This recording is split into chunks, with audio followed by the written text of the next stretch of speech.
তো আমরা একটু আগেই এসছি, একটু আগে বলতে 10টা সাড়ে 10টায় ঢুকেছি। তো আমার মা ঠিক করেই এসেছিল যে সিদ্ধ ভাত করব, ছেলের জন্য একটা মাছ ভাজা। বর মাছ এনে রেখেছে। এবার বর আজকে সারপ্রাইজ দিয়েছে এমন, ও আজকে অফিস যায়নি। এবার যেহেতু জামাই আছে তাই আমার মা তো সিদ্ধ ভাত করবে না, এই পায়ের কষ্ট নিয়ে ওইভাবে এসছে। তো মা, তুমি কি কি রান্না করলে? বিউলির ডাল, পটল ভাজা, মাছ ভাজা, ঝিঙে আলু পোস্ত। চিন্তা করো। আর দই আছে। আর বাপি একটু দই এনে দিয়েছে। বাপিকে আমরা না করেছিলাম, বাপি তাও গেছে। তো যাই হোক, তুমি খেয়ে নাও এখানে দাঁড়িয়ে দাঁড়িয়ে। বাপি আবার গরম গরম, না তুমি এখানে দাঁড়িয়ে দাঁড়িয়ে খাও।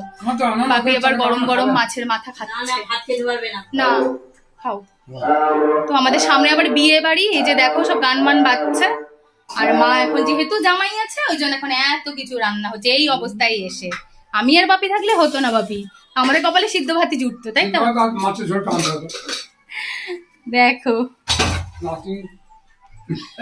নাতিরও করে দিই। চলো মেয়ে, মেয়ে কি করছে দেখি। পাপা কি কোথায় কোথায় লেগেছে? চলো পিটি দিদি, পিটি দিদি।